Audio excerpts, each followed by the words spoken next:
Pour la séquence qui nous intéresse maintenant, on va parler mesures de la délinquance, données disponibles et besoins. Alors que l'on soit directeur d'un centre de recherche, que l'on soit porte-parole de la police nationale, que l'on soit un élu local, que l'on soit chef d'un SSM, voilà, quelles sont les données que vous pouvez utiliser aujourd'hui et puis peut-être définir aussi et exprimer les besoins pour l'avenir. Je vous présente donc mes invités. Juste à côté de moi, Gaël de Peretti, chef du service statistique ministériel de la fonction publique. Bonjour Gaël et merci d'être avec nous. À côté de vous, Sonia Fibleuil, porte-parole de la police nationale. Bonjour. Bonjour et merci d'être avec nous. Joseph Segura, maire de Saint-Laurent-du-Var et aujourd'hui aussi représentant et secrétaire général adjoint de l'Association des maires de France. Bonjour et merci d'être avec nous. Et enfin, Jacques Demaillard, directeur du Centre de recherche sociologique sur le droit et les institutions pénales, également appelé CESDIP. Voilà, merci à tous les quatre d'être donc avec nous. Joseph Segura, je vais commencer avec vous. En tant que maire, de quel chiffre est-ce que vous disposez sur la délinquance sur votre territoire aujourd'hui déjà ? Bien, bonjour à toutes et à tous. Merci pour votre invitation. Je suis très heureux de représenter David Lisnard, le président de l'Association des maires de France, pour cet après-midi, un moment important en tant que maire de Saint-Laurent-du-Var. Alors, juste pour vous expliquer ma commune, Saint-Laurent-du-Var, commune de 31 000, 32 000 habitants. Alors, c'est Saint-Laurent-du-Var, mais c'est dans les Alpes-Maritimes, à côté de Nice, entre Nice et Cannes. Et nous faisons partie d'une métropole de 350 000 habitants, avec Nice et 51 communes autour de la métropole. Alors moi, je suis maire de Saint-Laurent-du-Var depuis maintenant 2014. Et aujourd'hui, nous sommes dans une circonscription à la fois police et mon canton. J'ai une commune avec une circonscription, une zone gendarmerie. Voilà. Donc, concernant ma commune de Saint-Laurent-du-Var, nous avons un commissaire de circonscription, puisque la circonscription, c'est à la fois la ville de Cannes-sur-Mer, pour ceux qui connaissent, et la ville de Saint-Laurent-du-Var. Cannes-sur-Mer, 50 000 habitants. Saint-Laurent, je viens de l'exprimer, 31 000 habitants. Et nous avons un commissaire de circonscription. Le travail que nous faisons avec lui, c'est un travail mensuel, où là, il nous donne des statistiques mensuelles des faits commis sur nos communes, et en particulier sur la commune de Saint-Laurent-du-Var. Donc tous les mois, nous nous voyons, et il me donne un certain nombre, j'y reviendrai tout à l'heure, de chiffres, de statistiques sur les faits, soit contraventionnels, soit délictuels. Vous êtes également conseiller départemental et vous disiez sur votre canton, vous êtes en zone gendarmerie. Là, vous avez évoqué les chiffres de la police. Vous avez les chiffres de la gendarmerie aussi ou pas ? Alors, j'en parlais tout à l'heure avec le général, que je salue une nouvelle fois. En fait, il n'y a pas encore de coordination. Alors, est-ce que peut-être qu'on n'a pas, en tant que conseiller départemental, le pouvoir régalien d'avoir les informations par rapport au maire qui est sur place? En tout cas, ça serait bien d'avoir sur un canton les chiffres pour connaître un petit peu la réalité des actes qui se commettent sur nos cantons et sur nos villes. Parce que nous sommes limitrophes, je suis jumelé à la ville de Lagode, qui est juste à côté avec ce secteur de gendarmerie, et véritablement, je n'ai pas aujourd'hui les chiffres de délinquance.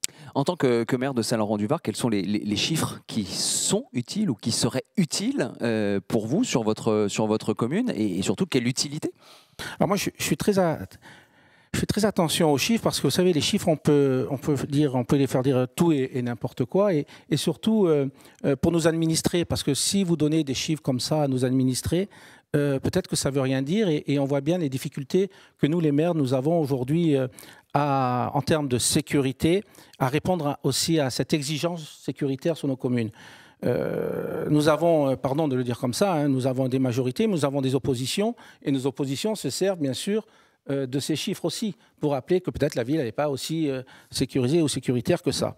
Je voudrais simplement un chiffre. Quand on me dit aujourd'hui sur ma commune, j'ai plus de 166% d'augmentation sur des vols avec armes. 166%, vous dites vol avec armes, c'est quand même une ville... voilà, ça fait peur si un administré... Et donc on passe de 2 à 7. Voilà, sur une période de janvier à octobre.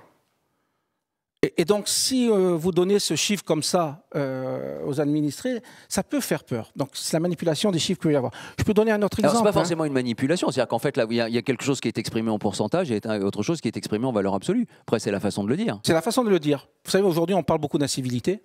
sur les dépôts sauvages. Aujourd'hui, j'ai plus de 54% sur la commune d'augmentation des dépôts sauvages. On va dire, mais que fait le maire sur ces dépôts sauvages? En fait, on passe de 11 à 16 sur une période de 6 mois encore. Donc, voilà, on peut évoquer ces chiffres, mais ça peut aussi être pour le maire aussi.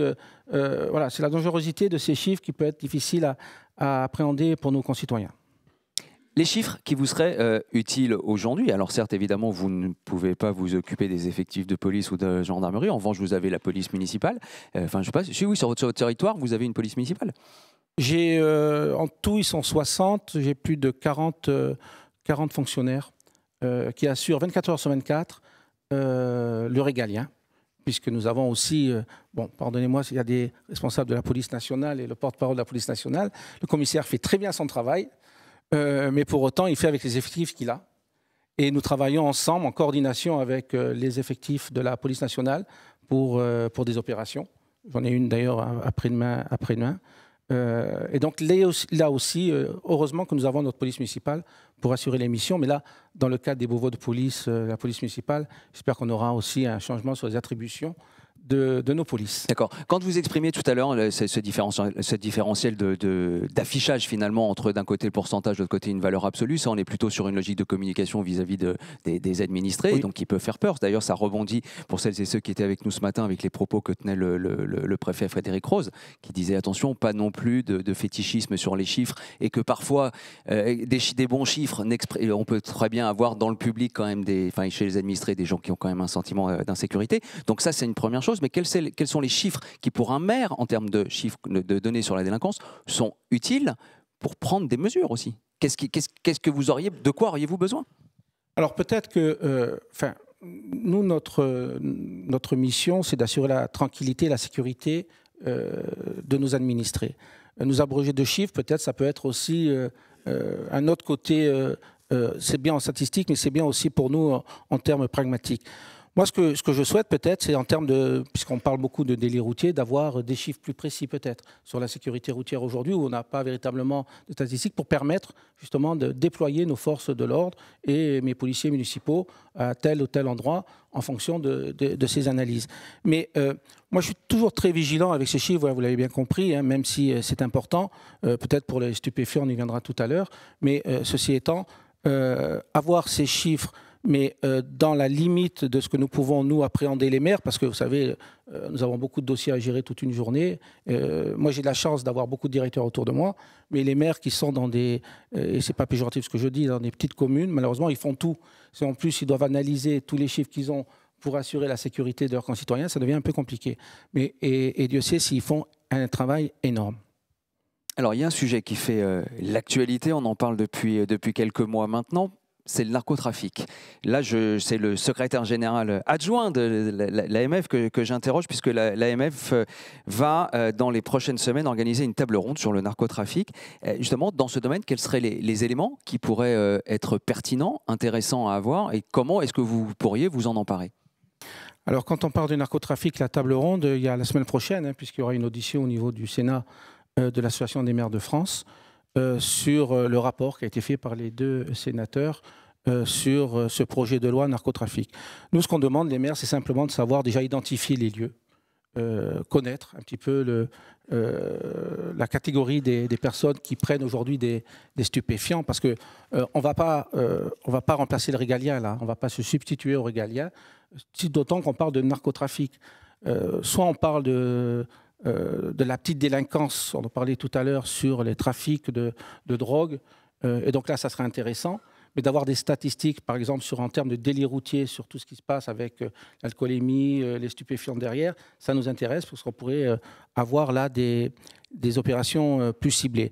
Mais pour autant, après, le narcotrafic, avoir les chiffres sur quel type de population, si elle est jeune, si elle est de la commune, si elle vient de l'extérieur. Ça peut nous intéresser pour avoir des suivis de prévention derrière, éventuellement. Ça veut dire que vous pouvez évidemment, en tant que maire, mettre en place un certain nombre de choses sur votre territoire, au-delà de l'envoi de forces de sécurité. Nous travaillons déjà avec les parquets, justement. Moi, à Saint-Laurent-du-Var, j'ai 2 points de deal, pardon de le dire comme ça, un au niveau de la gare et un au niveau de mon vieux village. Nous avons fait des réunions avec le procureur bien sûr le commissaire et les acteurs, pour essayer de sensibiliser et d'apporter une réponse concrète. Voilà, on fait des GPO également qui nous permettent de cibler exactement la difficulté et de prévenir ensuite avec des mesures très pragmatiques. Mais pour autant, c'est la petite délinquance que nous avons. On ne va pas aller s'attaquer au narcotrafic de Grenoble avec les maires que nous sommes. Et puis ça, je le dirais, c'est même pas de notre fait. Là, c'est du régalien, c'est à la police ou à la gendarmerie de couvrir ce narcotrafic. Mais nous, les maires, nous avons du petit trafic et nous devons répondre à cela. Voilà, donc on aura compris que pour un élu local, donc ces chiffres peuvent vous servir à la fois évidemment dans des logiques de prévention, là on peut se le dire aussi sur les derniers termes que vous venez d'évoquer, et puis aussi important d'avoir une vision globale sur ce qui se passe sur votre territoire, sans pour autant avoir la possibilité évidemment vous-même d'envoyer les forces de sécurité intérieure, mais en tout cas de pouvoir entamer un dialogue pour peut-être essayer de trouver des solutions. Pour être tout à fait honnête, si vous avez un chiffre et qu'on vous dit dans tel territoire de votre commune, vous avez des faits délictueux de stupéfiants, mais que vous ne pouvez pas mettre en place après le suivi avec vos polices municipales parce qu'elles ne sont pas habilitées. Et si vous avez des moyens limités, malheureusement parfois avec nos services de police, c'est difficile. Moi, je sais que j'ai un commissaire qui est engagé 24 heures sur 24. Quand on a eu ces problèmes de stupéfiants, on a fait appel à la BAC pour faire des surveillances. Mais si la BAC fait des surveillances jour et nuit, elle ne peut plus être sur la voie publique. Et si je demande des renforts de l'APM pour justement pallier à ce manque et essayer aussi de visualiser, ce n'est pas possible, ce n'est pas dans les prérogatives. Donc voilà, c'est un peu décousu. Donc on a des chiffres, on peut avoir des chiffres, mais si derrière il n'y a pas une application de la mise en place des actions, c'est un peu plus compliqué. Pardon de ma franchise, mais c'est important de le dire. Non, mais on est en franchise depuis ce matin et tout le monde dit ce qu'il pense et ce qu'il souhaite dire. Je vous rappelle que vous pouvez poser vos questions ou envoyer des commentaires toujours par SMS, donc n'hésitez pas. Sophie Bleuil, porte-parole de la police nationale, vous, de quelle manière est-ce que vous utilisez les chiffres qui sont fournis par le SSMSI ?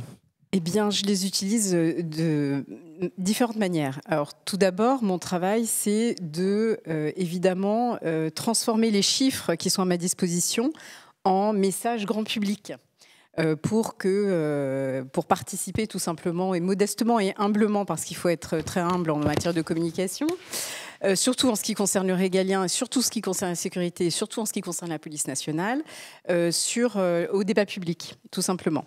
Donc, pour apporter ma pierre à l'édifice, évidemment, il me faut des éléments chiffrés que m'apporte le SSMSI, surtout d'un point de vue macro. En fait, parce que des chiffres, j'en ai de mon institution, évidemment, hein, mais parfois, il est bon, déjà, d'une part, d'avoir des tendances sur plusieurs années que le SSMSI offre, et deuxièmement, pour pouvoir également dézoomer sur des thématiques qui sont parfois un peu autocentrées. Et c'est bon de savoir que parce que justement il y a cette pondération avec la gendarmerie, qu'il y a ces tendances et ces consolidations aussi d'une année à l'autre, où est-ce qu'on se situe, nous, dans notre action de l'institution police nationale, dans cet univers ministère de l'Intérieur. Donc ça, c'est une première chose. Et puis la deuxième chose, je vais vous la donner en illustration pour que vous compreniez un petit peu quel est mon travail.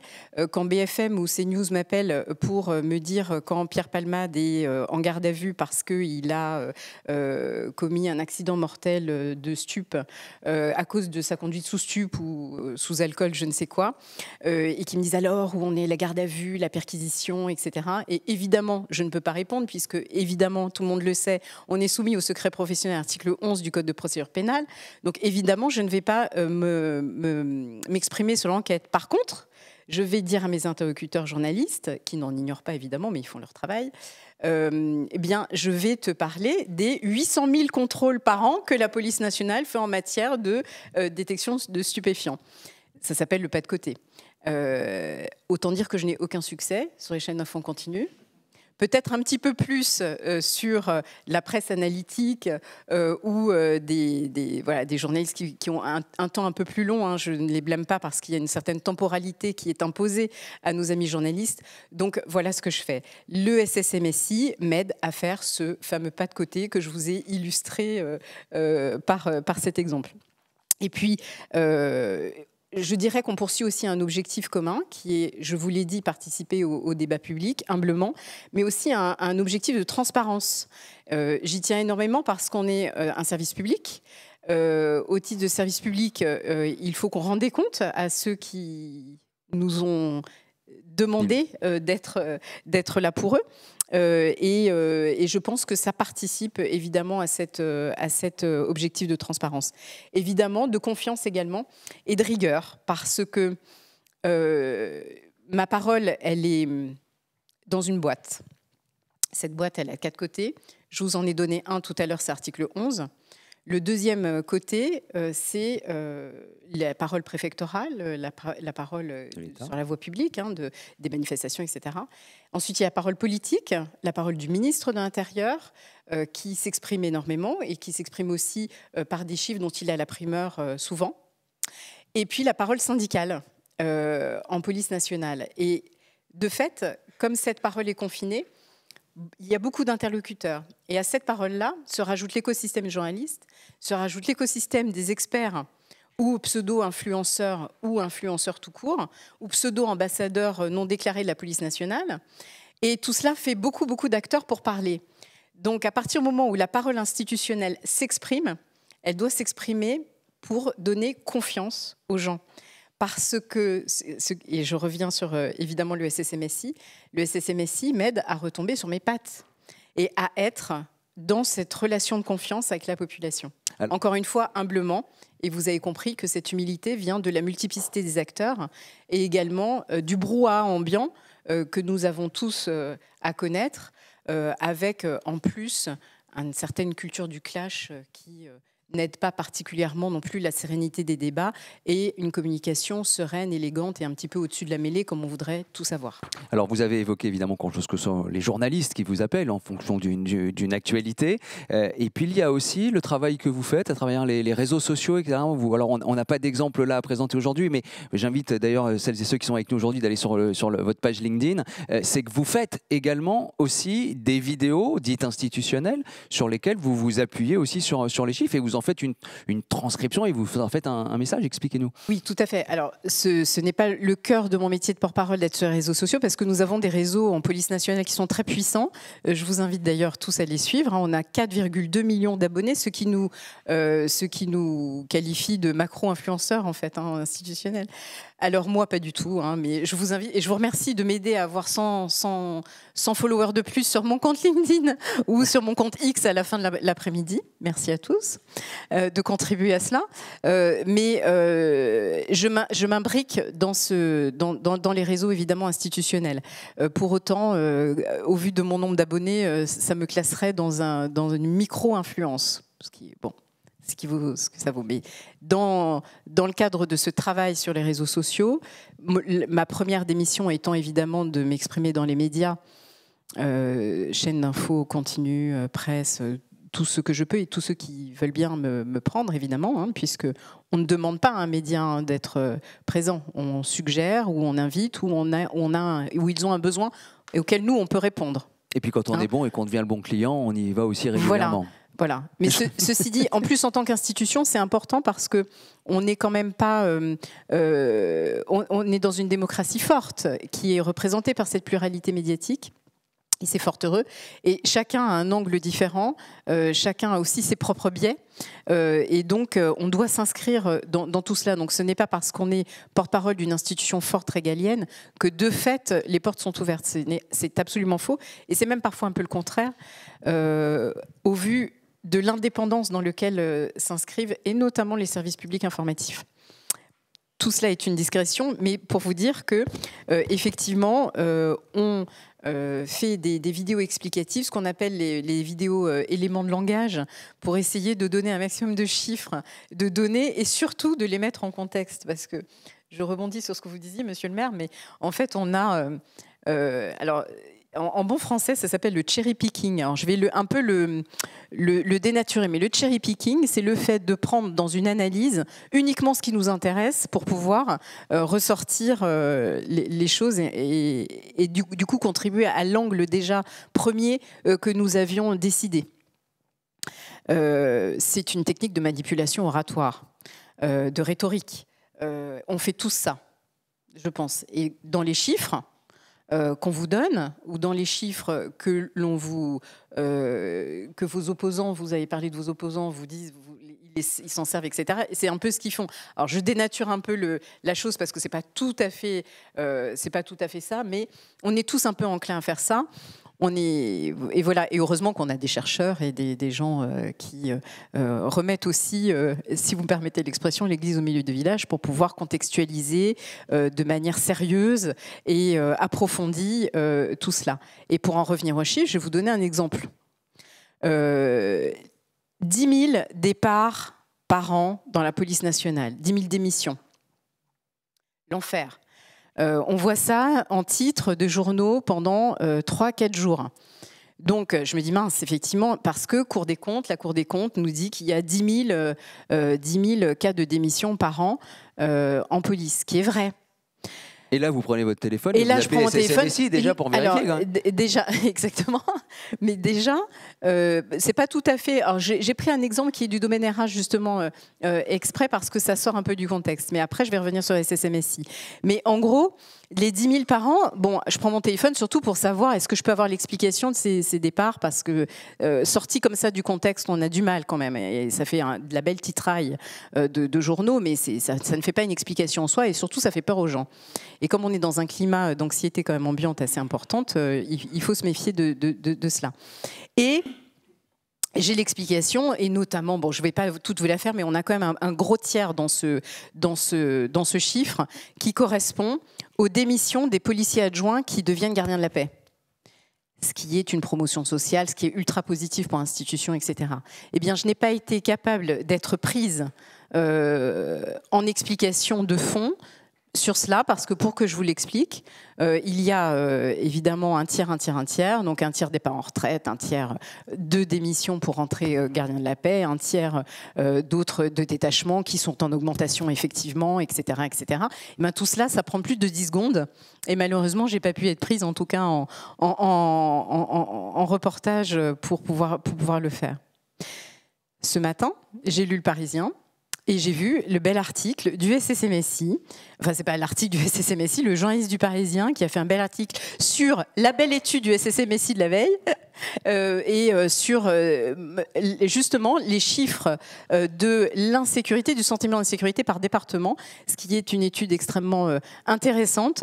Et ça, c'est des exemples, moi, qui me nourrissent, en fait. Et c'est là où je voulais en venir, qui nourrissent mes éléments de langage. Donc, le chiffre en soi, les 10 000 départs, ou l'insécurité ambiante. Excusez-moi, je regarde Christine, parce que, effectivement, Christine et Cécile sont mes interlocutrices, mais on a une insécurité qui n'est pas corrélée. Et c'est ça qui est intéressant, c'est parce qu'en plus, le SSMSI va fournir une analyse qui est extrêmement intéressante, notamment, en l'occurrence ce matin, de dire, eh bien, on a le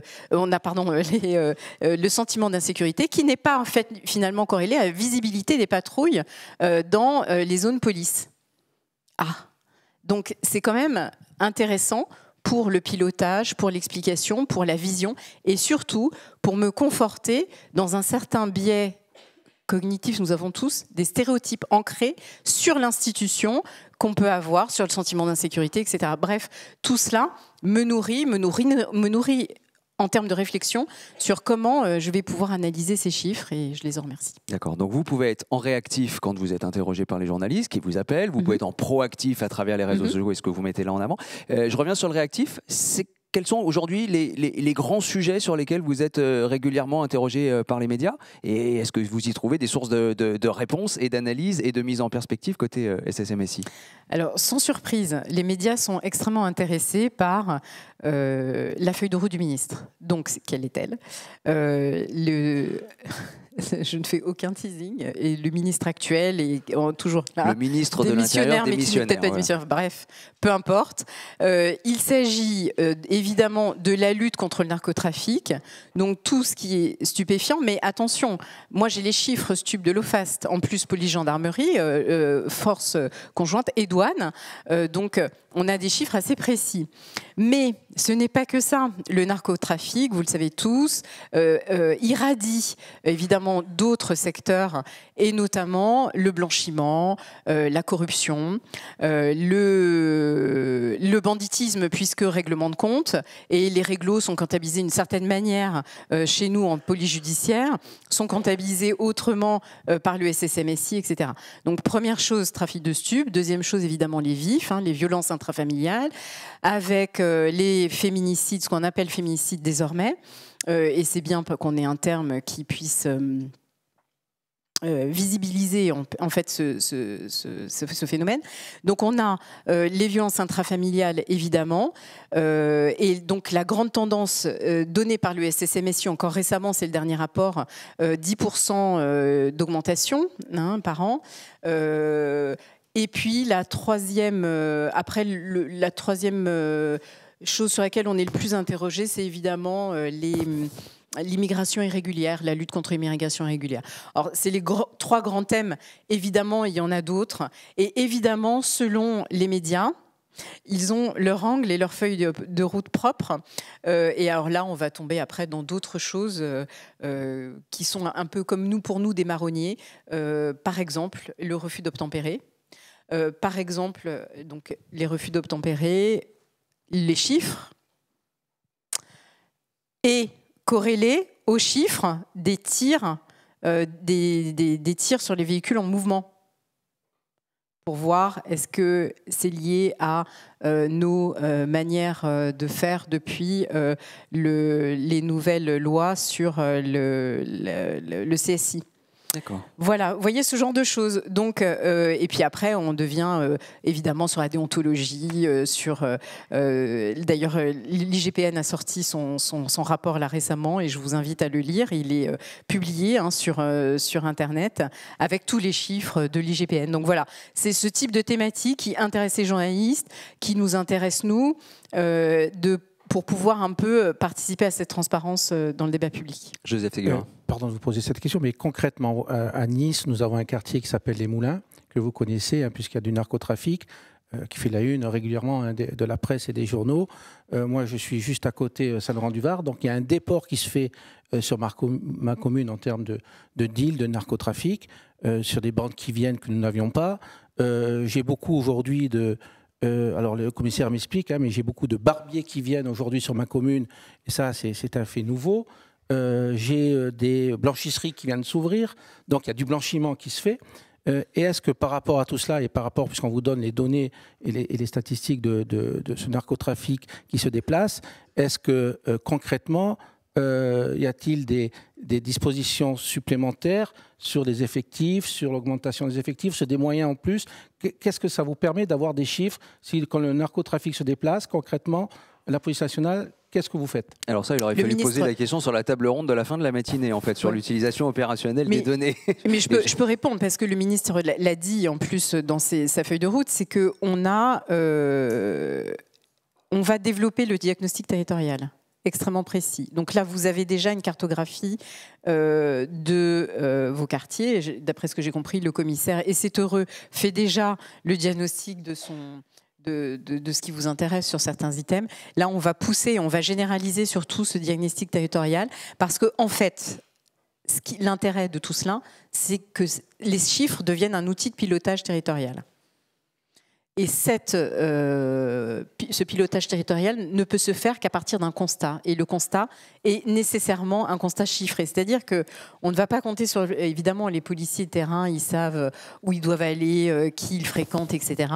Mais avoir des données objectivables, c'est quand même ultra fondamental pour pouvoir piloter ensuite son action. Et je pense qu'il est là le nerf de la guerre. Et ce qu'on essaie de faire, et je pense que ce qui va être demandé au service de police, il y a le conseiller territorial du directeur général de la police nationale qui est au fond de la salle et qui m'écoutera, parce que je sais ce que c'est lui qui va le demander aux services de police zonaux territoriaux, de pouvoir mieux coordonner et mieux piloter ce diagnostic pour qu'il serve à l'action, en fait, très concrètement. Voilà. Comme ça, vous avez répondu après avec des sujets qu'on a évoqués en fin de matinée. C'est formidable, mais on retombe toujours sur nos pieds.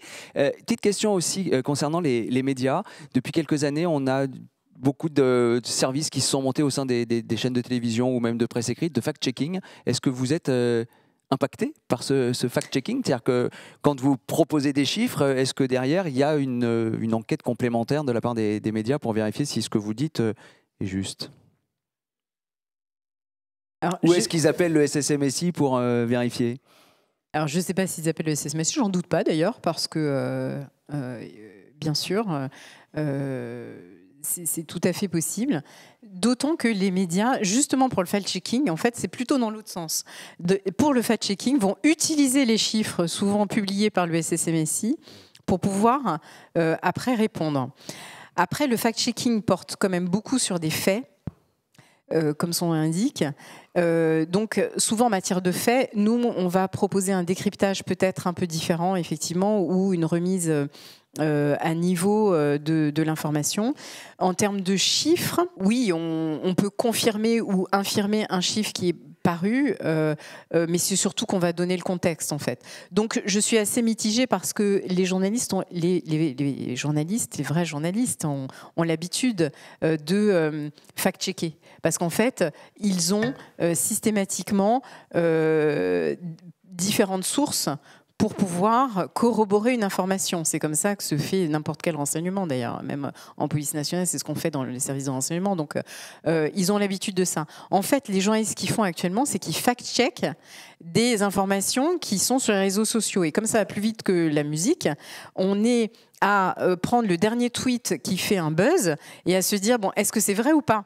Donc, en fait, finalement, c'est X qui va déterminer si est-ce que c'est vrai ou pas, et eux ont l'intelligence d'esprit de dire on temporise, et là on va fact-checker pour décrypter aux personnes si c'est vrai ou pas. Donc on va participer à cela évidemment en donnant soit notre avis sur les faits, en tout cas le fait brut et ou le chiffre brut, mais ce n'est pas par le fact-checking qu'on, je pense, développe des arguments soit d'image, soit de parole publique dans le débat. D'accord. Une toute dernière question. C'était très clair. Mais... Qu'est-ce que l'on pourrait, qu'est-ce qui serait perfectible dans ce que vous recevez aujourd'hui du SSMSI? Rien. Ah bah, Non, tout est perfectible, évidemment. Je suis tombée récemment sur une idée d'amélioration, puisque je cherchais des chiffres sur les violences sur mineurs. Sur les violences, oui, pour les mineurs de 18 ans.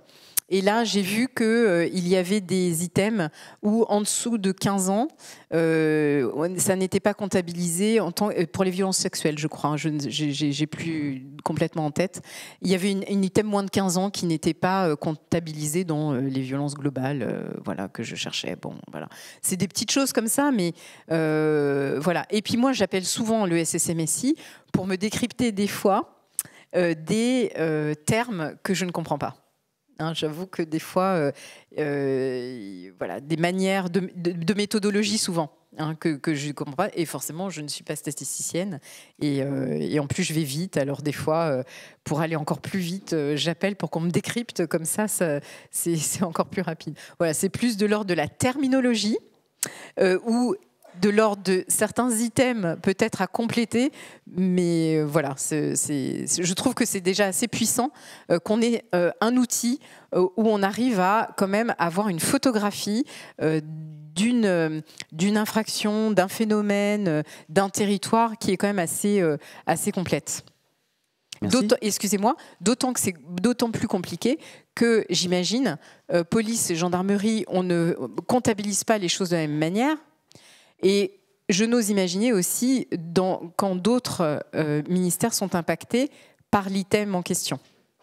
Voilà. Alors, tiens, d'autres ministères qui pourraient être impactés. On va en parler avec Gaël de Peretti. Je vous rappelle, vous êtes le chef du service de statistique ministérielle de la fonction publique, donc un SSM qui lui produit des statistiques sur la fonction publique d'État, la fonction publique territoriale et la fonction publique hospitalière, autour évidemment de sujets comme la démographie, la rémunération ou encore les conditions de travail. Et vous, dans votre collaboration avec le SSMSI, vous êtes surtout très intéressé par une enquête, c'est l'enquête VRS. Tout à fait, bonjour à toutes et à tous. Donc, moi aussi je remercie Christine pour cette invitation, c'est fort sympathique, ça me permet de parler un petit peu de ce qu'on fait. Et donc l'idée c'était au départ d'arriver à produire une publication sur la victimation subie dans le contexte professionnel, et effectivement dans le cadre qui est le mien, donc la fonction publique, et de pouvoir regarder un petit peu par famille de métiers, et aussi comparer avec ce qui se passait dans le secteur privé. Alors pourquoi est-ce qu'on s'est intéressé à ce sujet ?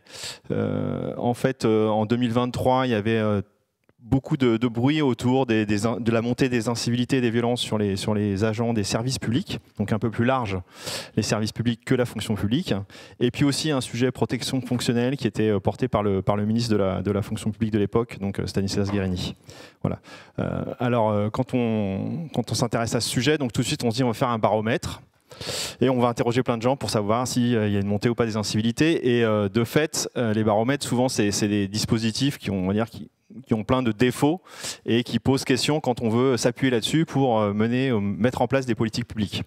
Je savais qu'il y avait une enquête qui permettait d'approcher au moins le sujet, au moins sur le champ fonction publique. Et donc, on a eu une première discussion avec le SSMSI pour savoir qu'est-ce qu'il était possible de produire à partir de cette enquête. Ensuite, on en a discuté avec le cabinet de la fonction publique pour arriver à les convaincre que cette enquête répondrait en partie à leur question et en tout cas suffisamment. Voilà, donc ça s'est assez bien passé. Donc on était avec Christine et ses équipes pour discuter avec le cabinet. Ça a marché. Donc et après, bah voilà, il y a eu un accompagnement et donc là aussi grand remerciement de l'ensemble des équipes du SSMSI pour nous aider à la fois pour comprendre cette enquête, le questionnaire, comment l'utiliser, nous aider dans la construction de notre publication, relire aussi pour voir si on se trompait pas dans la façon d'interpréter les choses. Voilà, et ce qui a amené une diffusion de cette publication, c'était en juillet 2024. C'était prévu pour juin 2024, mais il y a eu des élections, donc une réserve électorale, un petit décalage de quelques semaines, mais on avait tenu les délais qu'on s'était fixés au départ, donc c'était plutôt une réussite. Et surtout, le gros intérêt pour nous, c'est que cette enquête, c'est une enquête annuelle, et donc on va pouvoir répéter entre guillemets, cette publication, la transformer d'une étude originale en un marronnier et qui permettra de suivre ce sujet des victimations subies par les agents de la fonction publique dans le contexte professionnel. D'accord, donc il y a à la fois évidemment créer cette étape, de voir où on en est sur la victimation des agents de la fonction publique. Il y a aussi un objectif évidemment derrière qui est de prendre en compte ceux qui sont les plus en risque pour apporter des solutions. C'est quand même ça l'objectif aussi. Alors, l'idée, c'est bien ça. En tout cas, nous, ce qu'on est, c'est qu'on a d'apporter une sorte de constat chiffré. Et puis après, c'est aux politiques de mettre en place des politiques publiques pour corriger ce type de situation. Donc, d'une certaine façon, ce qui est ressorti de cette publication, c'était pas inattendu. Hein. Donc, en gros, si on regarde les familles de métiers, celles qui étaient les plus touchées par alors les victimations, surtout, en gros, c'est quand même menaces, injures.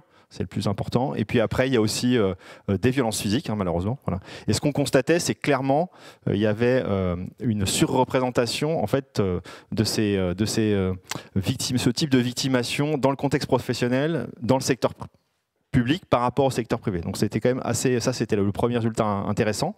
Et après sur les familles de métiers, je vais pas de surprise, hein, c'était police, militaire, pompiers qui étaient assez devant. Il y avait aussi tout ce qui était sanitaire et social, hein, qui sont aussi très touchés par ces menaces, par ces injures, voire ces violences physiques. Voilà. Et après, l'autre intérêt, c'était de regarder est-ce qu'il y avait des caractéristiques sociodémographiques qui pouvaient aussi expliquer des choses. Bon, là, on retrouve aussi des choses plus classiques, c'est-à-dire, par exemple, les femmes plus sujettes aux violences sexuelles, malheureusement. Il y avait aussi, les jeunes aussi sont souvent beaucoup plus concernés que les personnes un peu plus âgées pour tout ce qui est victimation. Et puis, l'autre point qui était intéressant, c'est que dans cette enquête, on peut regarder aussi l'ascendance migratoire. Et donc là, constater que les personnes qui étaient immigrées ou descendants d'immigrés subissaient beaucoup plus de discrimination. Voilà. Donc des résultats globalement pas inattendus, mais ce qui est intéressant, c'est qu'on a ce point, et surtout ce que je dis, hein, c'est que là, c'est pas tellement le niveau qui est important, c'est l'évolution qu'on va pouvoir observer dans le temps, et effectivement, comme ça, si on met en place des politiques, on pourra voir si elles sont efficientes, efficaces pour corriger cet état. Cette enquête de victimation, vous la croisez aussi avec des données administratives, j'imagine, pour en tirer une analyse, ou c'est uniquement l'enquête de victimation? Là, pour l'instant, non. Nous, on est juste, enfin, en tout cas, pour ce sujet-là, on se concentre essentiellement sur cette enquête. Voilà. Après, potentiellement, et peut-être ça, on pourra en parler juste après, j'imagine qu'il y a des questions là-dessus. C'était petit peu, voilà, pour amener la question suivante. On peut aussi, en tout cas, d'une façon, la victimation dans le contexte professionnel, c'est aussi un petit bout, entre guillemets, ce qu'on pourrait qualifier de l'aspect conditions de travail. Voilà.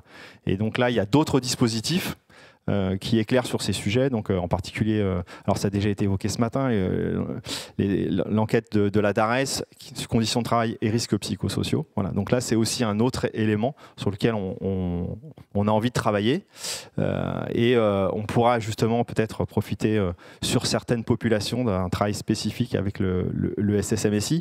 Ce qu'il faut avoir en tête, c'est que pour pouvoir étudier ce sujet sur la fonction publique, on paye un suréchantillon. On participe au financement de l'enquête de la DARES avec un suréchantillon sur la fonction publique. Donc nous, on est vraiment fonction publique. Et puis il y a aussi un autre service statistique, l'adresse, qui fait un suréchantillon sur la partie service de santé. Donc c'est pas seulement la fonction publique hospitalière, hein, puisqu'il y a d'autres intervenants dans ce secteur. Voilà. Donc ça fait pas mal en tout cas, ça fait un échantillon assez conséquent sur lequel on peut commencer à produire des résultats, au moins par versant. Voilà. Donc ça, c'est déjà pas mal. Souvent, c'est ça. Et puis aussi regarder les grandes familles de métiers. Peut-être que le SSMSI, pour la prochaine, parce que là, elle vient de se finir, normalement, en tout cas, elle va bientôt se finir, la collecte est 2024. On pourrait dire que peut-être que la prochaine, on contribue tous les deux à ce financement et peut-être encore avoir un suréchantillon plus ciblé, hein, j'imagine, sur la sécurité intérieure. Ça peut être aussi une façon pour observer ce sujet des conditions de travail, puisque évidemment, dès qu'on va vouloir croiser plus de 1, 2, 3 variables, si on n'a pas grand monde, ça pose des questions de fragilité statistique de ce qu'on va produire. Donc ça, c'est un premier sujet en tout cas. D'accord, premier sujet donc sur les conditions de travail. Quels sont les autres sur lesquels vous avez des idées?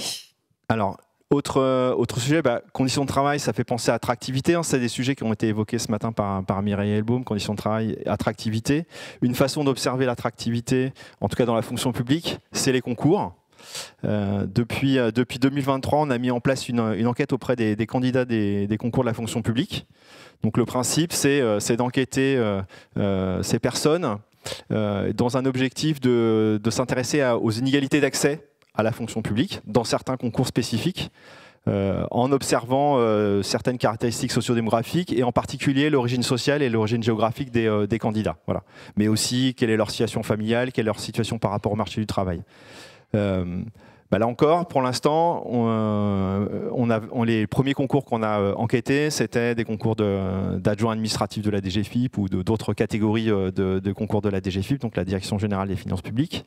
On avait fait le concours des IRA, donc là c'est très spécifique, des attachés d'administration centrale. L'année dernière, cette année, puisque on n'est pas encore en 2025, on avait travaillé sur les enseignants du secondaire. Et là, on va arriver dans un nouveau volant 2026-2030 et je me dis que les concours de la sécurité intérieure, la police nationale par exemple, c'est des volumes importants. Donc ça peut être intéressant de faire une enquête sur ces candidats. Déjà. Et puis l'autre intérêt que j'y vois, c'est que, ça a été évoqué d'ailleurs par monsieur le maire, là, il y a aussi de la police municipale et il y a des concours pour devenir policier municipal. Et donc ce qui serait intéressant, c'est de regarder, est-ce que c'est les mêmes qui passent les concours, est-ce qu'ils sont différents. Voilà, je pense que j'ai pas mal d'idées autour de ces sujets.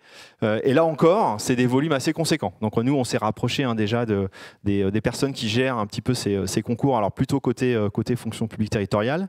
Mais voilà, c'est une sorte d'appel lancé. Je pense que ce serait intéressant de se poser la question. Donc voilà, 2026-2030, il y a le temps d'y réfléchir pour construire le dispositif. Parce qu'évidemment, ça a des contraintes pour pouvoir enquêter les candidats. Et la première contrainte, c'est d'avoir les données de contact aussitôt à la fin des inscriptions. Voilà, donc il faut évidemment des systèmes d'information réactifs pour qu'on puisse mener ces enquêtes. Mais je pense que c'est important. En tout cas, il y a eu le rapport qui est sorti en début de semaine de France Stratégie sur le sujet de l'attractivité de la fonction publique. C'est un vrai sujet, un sujet d'importance. Et la police nationale, comme d'autres services d'ailleurs de sécurité intérieure, à mon avis, il y a beaucoup d'autres agents du ministère de l'Intérieur sur lesquels on pourrait imaginer mettre en place ces enquêtes. Et alors, tout le monde acquiesce. Sonia. Oui, je me permets juste de rebondir. C'est passionnant. Les deux. Alors, à quoi faut-il s'attendre si on est une femme jeune et policière? Il faudra nous donner les résultats de votre enquête. Mais on se doute que, tout ça, c'est des outils qui nous aident beaucoup. Alors, pour le recrutement, particulièrement, on a un vrai sujet puisque nous, si on fait de la communication, c'est avant tout pour pouvoir remplir cet objectif de recrutement. Parce que j'arrête pas de le dire, on aura demain la police qu'on mérite. Donc il faut que l'on soit à la fois exemplaire dans notre action et nos manières d'être, mais aussi avoir une communication qui sont adéquates et qui correspondent surtout aux attentes de la fameuse Gen Z qui manifestement ne correspondent pas aux attentes des générations précédentes. Ça, c'est très intéressant parce que ça nous aide énormément après à pouvoir se l'approprier, s'approprier votre enquête à venir sur les objectifs de recrutement qui, d'après ce que j'ai compris, et si normalement il n'y a pas de stop, devraient pouvoir s'accroître. Il faut qu'on puisse leur répondre. C'est-à-dire qu'il faut qu'on puisse adapter aussi le statut à ce qu'ils recherchent. Exemple, fracture sociale, puisqu'on est aussi, nous, la tête dans les enquêtes et les sondages qui sont donnés, fracture française de Ipsos Steria, etc. On voit bien que la Gen Z avait, par exemple, un objectif de flexibilité, de temps de travail, par exemple, qu'on sait qu'on ne peut pas vraiment offrir en police nationale. Par contre, l'objectif de sens, ça, on le remplit à 100%, voire plus. Donc, vous voyez, c'est ce genre d'indicateurs qui nous sont extrêmement utiles à prendre en institution pour pouvoir s'y approprier et pour pouvoir après déterminer le cap. Alors, ce que disent ces enquêtes aujourd'hui, c'est quoi? La première chose, c'est qu'on peut regarder ceux qui s'inscrivent au concours et les comparer à ce qui serait ce qu'on appellerait une population de référence, puisque pour chaque concours, il y a des critères spécifiques, par exemple de diplôme, pour pouvoir passer les concours, ou ça peut être aussi de nationalité, parce que certains concours, il y a des concours où on peut être de nationalité européenne et d'autres où il faut forcément être de nationalité française. Voilà. Donc, on prend en compte cette chose et on compare notre population d'inscrits et ensuite la population de référence. Et ensuite, ce qu'on étudie, c'est qu'est-ce qui se passe à chaque étape du concours. Donc déjà, il faut avoir en tête qu'il y a à peu près une personne sur deux qui s'inscrit qui vient au concours. Donc déjà, qui disparaît entre le moment où je me suis inscrit et le moment où je viens passer les premières épreuves. Et puis après, il y a qu'est-ce qui se passe à l'écrit, qu'est-ce qui se passe à l'oral. Voilà. Et donc c'est ça qu'on observe. Alors ça a deux vertus. Au départ, l'idée, c'est bien de regarder à la fois ces sujets d'inégalité d'accès et potentiellement, entre guillemets, des discriminations. Est-ce qu'il n'y a pas des discriminations qui peuvent aussi des fois s'expliquer par le choix des épreuves? C'est-à-dire, est-ce que des épreuves ne vont pas éliminer des populations? Donc ce qui est intéressant, c'est que nous, on va faire un constat statistique et après, on discute avec ce qui s'appelle les AOR, les autorités organisatrices de recrutement, voilà, et leur dire, voilà, à cette étape, il se passe ça, il se passe ça, est-ce que vous avez des idées qui pourraient expliquer? Et peut-être après, vous, corriger vos épreuves de recrutement ou faire autrement de la publicité entre guillemets pour attirer les gens à passer les concours. Parce que si on a l'impression que vous citiez l'idée que par exemple est-ce qu'il y a des femmes qui viennent passer les concours, ce sera une façon de regarder combien il y en a qui passent les concours et puis comment ça se passe à chaque étape. Voilà, donc, et ça permet en tout cas par exemple là on est en train de travailler sur un concours de la DGFiP et on a déjà des résultats qui nous semblent intéressants à discuter avec l'autorité. On se dit qu'il y a une des épreuves. Bon, pour l'instant, c'est sous embargo statistique, il y en a pour un petit bout de temps, mais il y a une des épreuves où on a l'impression qu'elle crée des biais, quoi. Voilà. Donc on pourra en discuter avec eux, et ça, je pense que c'est aussi intéressant. Voilà, toute l'utilité des statistiques, à la fois sur des sujets de conditions de travail, à la fois sur les sujets de communication et de messages au sein du débat public, à la fois pour le pilotage aussi pour une commune. Et on va terminer maintenant avec les chercheurs, avec vous, Jacques de Maillard. Peut-être pour que tout le monde soit bien au fait, le CESDIP, quel est ce laboratoire de recherche? Quels sont ces thèmes de recherche? Ces thèmes de recherche, exactement. Alors, le CESDIP, donc Centre de recherche sociologique sur le droit et les institutions pénales, c'est un centre de recherche qui a maintenant... Le micro un tout petit peu plus haut, on vous entendra mieux. Non, Oui, d'accord. Qui a un peu plus d'une cinquantaine d'années et qui est relativement original en France parce que c'est un centre de recherche interdisciplinaire. On est des politistes, c'est-à-dire des gens qui font de la science politique comme moi, des sociologues, des démographes, des historiens, des juristes, qui avons pour point commun de travailler sur la justice pénale, l'administration pénitentiaire, les questions de police, les questions de discrimination, les questions de déviance. Et donc, ce qui nous réunit, c'est au-delà de cette interdisciplinarité, ces thèmes de recherche communs. Sur ces thèmes de recherche communs, on a une partie des équipes, enfin de l'équipe du CESDIP, on est à peu près 20-25 titulaires, qui travaillons en relation étroite avec les services statistiques ministériels. Et j'en profite pour remercier le SSMSI je sais que ma langue va fourcher. Je vais dire SMSI, je vais dire SSMI, mais comme j'ai compris que je ne serai pas le seul aujourd'hui, ne vous inquiétez pas. Je vais tout de même faire un petit effort. Remercier le SSMSI pour l'invitation, parce que c'est effectivement un partenaire important pour nous. Un partenaire important pour nous, et notamment, je vois mes collègues dans l'Assemblée, une partie du CESDIP qui s'appelle l'Observatoire scientifique sur le crime et la justice, donc, qui est composé de 5 personnes, des ingénieurs de recherche et des chercheurs au CNRS.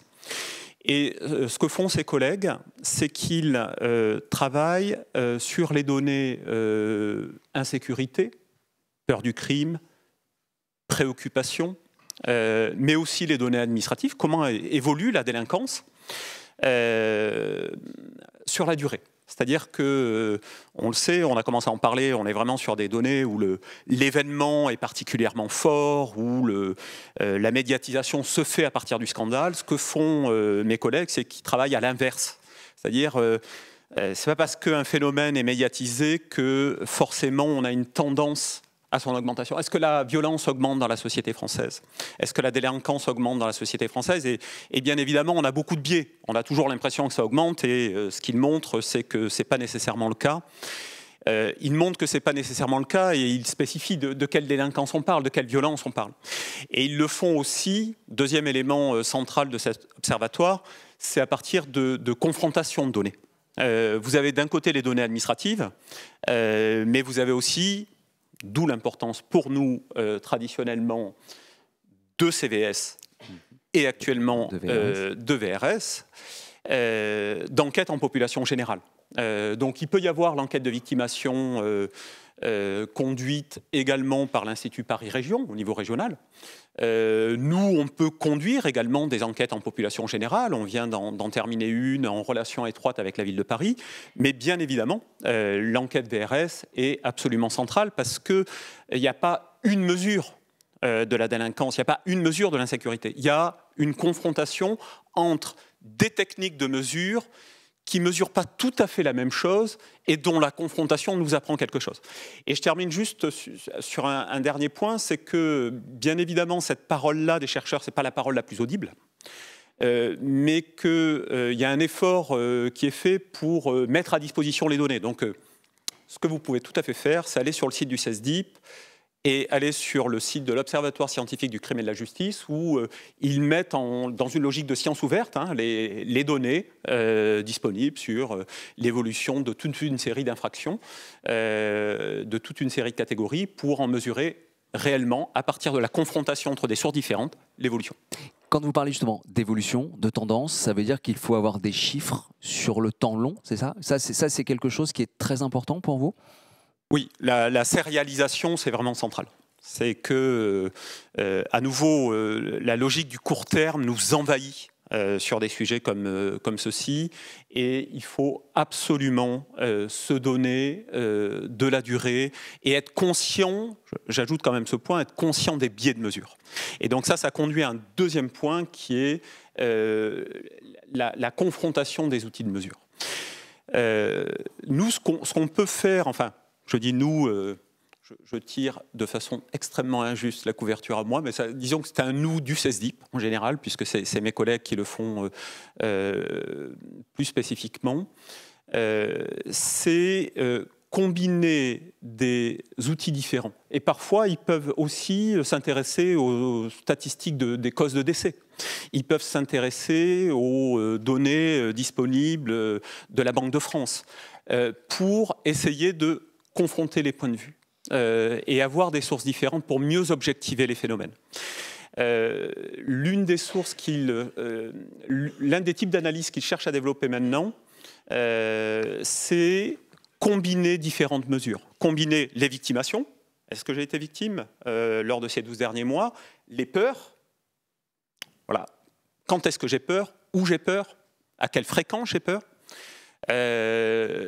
Et puis également la délinquance, telle qu'elle est mesurée, et parfois, dans un certain nombre d'enquêtes, le vote.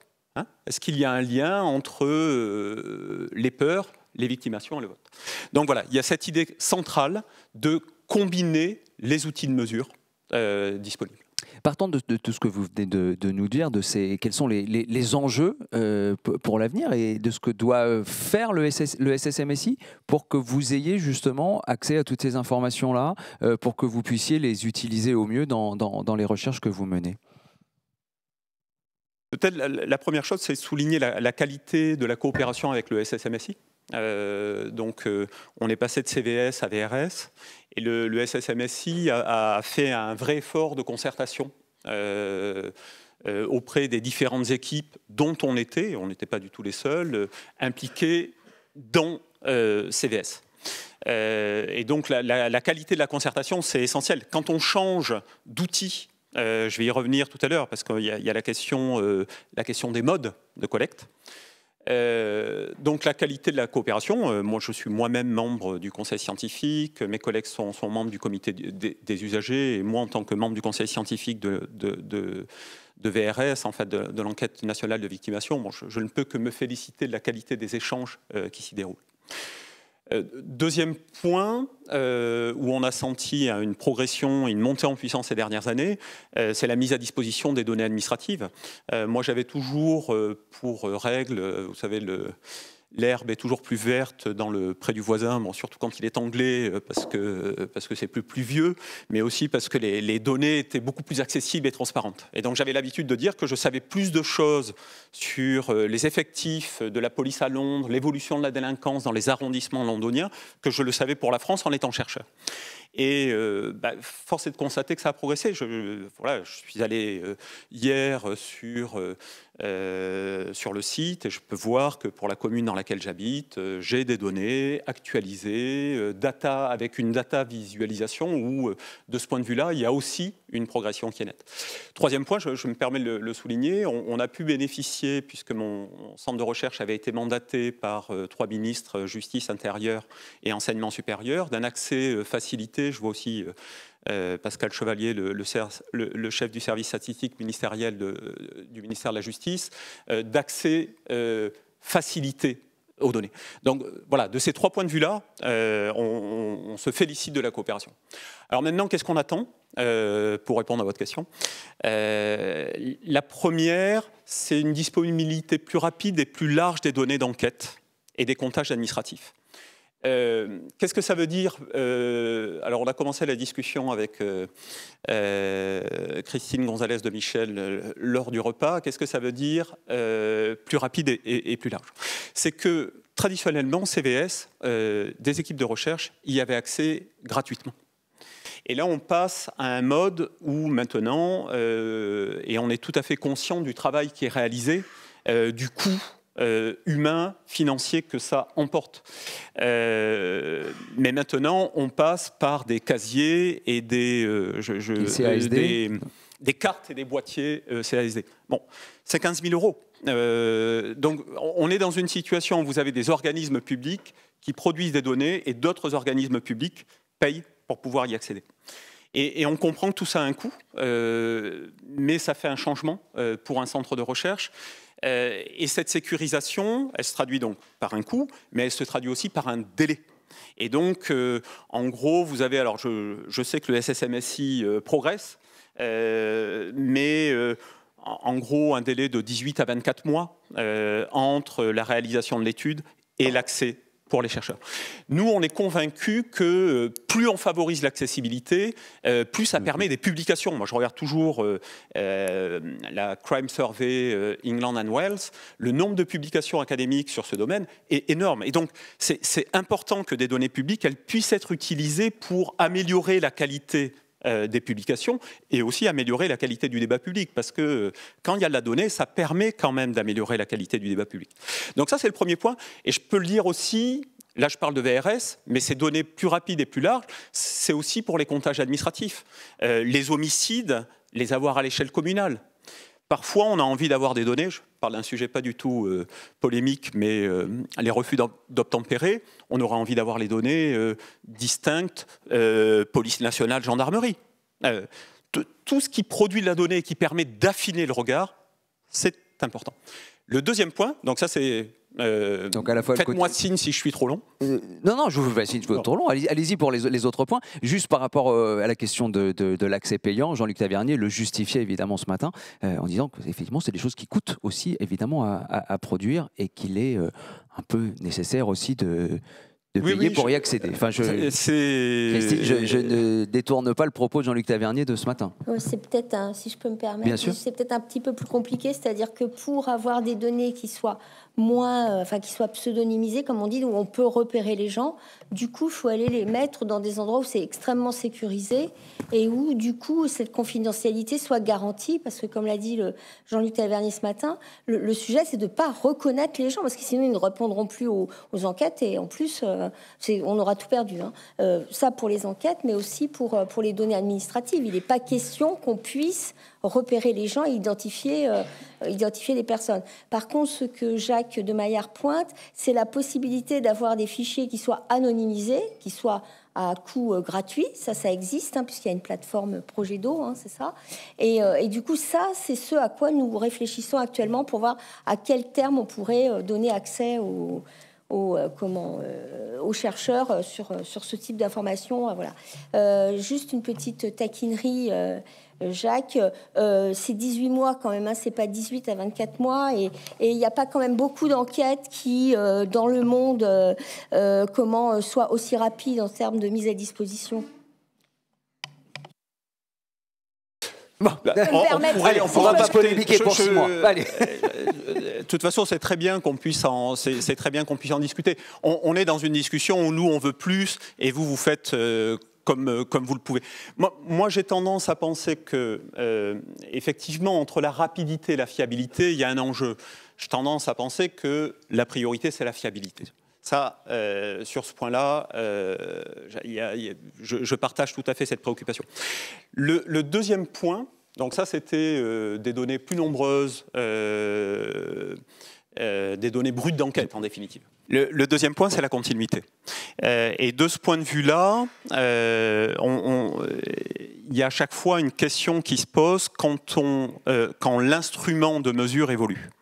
Et dans le passage de CVS à VRS, il y a un changement qui s'opère, qui a été fait avec beaucoup de soucis de la concertation de la part du SSMSI, avec différentes demandes qui ont pu être portées, mais vous avez une modification qui s'opère partiellement sur les questions, et on a été écouté, mais qui s'opère aussi par le mode de collecte, par le mode d'administration. Et là, de ce point de vue-là, on a un enjeu fondamental, mais qui n'est pas que posé pour le SSMSI, qui est posé pour toutes les équipes qui font de la statistique, qui font des enquêtes en population générale. Quand vous passez d'un mode d'administration qui est principalement fondé sur soit le face-à-face, version très riche, soit le téléphone, version un peu dégradée, soit Internet, et de plus en plus Internet, vous avez des effets de mode qu'il faut absolument prendre en compte si on veut, on revient sur cette question de la sérialisation et des données dans la durée, si on veut éviter les effets de mode. Et au sein de mon centre de recherche, je vois Julien Noble qui est dans la salle, René Zoberman est également très sensibilisé, Antoine Jardin. Ils ont une publication qui est en cours sur cette question-là. Qu'est-ce que ça change dans ce qu'on mesure entre passer par Internet ou passer par le téléphone? Et là, il y a une vraie réflexion à avoir. Alors, le SSMSI y est également sensibilisé. Je pense que de ce point de vue-là, on est devant un enjeu transversal et durable, et sur lequel imaginer un séminaire commun où on confronte, quand je dis confronte, c'est on échange sur nos pratiques, me semble absolument crucial parce qu'il y a un enjeu de continuité de la mesure. Ça, c'était donc le point de la stabilité des sources et le mode d'administration des enquêtes. On termine en 2 mots sur les grands sujets de recherche sur lesquels vous allez travailler. Je dirais que ce que SSMSI a publié récemment, à partir du volet thématique de VRS 2022 sur les relations police-population, est extrêmement intéressant. Moi aussi, j'ai été surpris d'apprendre que le mode de contact le plus fréquent, c'était plus le contrôle routier que le contrôle non routier. Et je crois qu'il y a un vrai enjeu d'échange sur nos enquêtes respectives. Le SSMSI regarde les enquêtes que nous, on peut conduire, et c'est important qu'on ait cet échange-là. Donc, oui, les enquêtes sur les relations police-population, par exemple. Deuxième point qui me paraît central dans les enquêtes à venir, c'est de combiner des éléments qui le sont peu. Alors, qu'est-ce que je veux dire concrètement par ça? C'est combiner, par exemple, victimation, peur, rapport à la police. Voilà. Vous avez de très bonnes enquêtes de victimation qui prennent en compte les peurs et la préoccupation générale pour la sécurité. Vous avez de très bonnes enquêtes qui portent sur le rapport à la police, dernier contact, comment est-ce qu'il s'est passé, la perception de l'action de la police. Est-ce que la police est impartiale à votre avis? Est-ce qu'elle est à votre écoute? Est-ce qu'elle est polie? Donc tout ça, on a de bonnes... Mais combiner ces dimensions-là, ça me paraît absolument central pour avoir une vue plus globale d'un phénomène qui est très composite. Merci beaucoup à tous les quatre d'avoir été avec nous cet après-midi pour nous parler de cette utilisation que vous faites des données produites par le SSMSI. Merci beaucoup.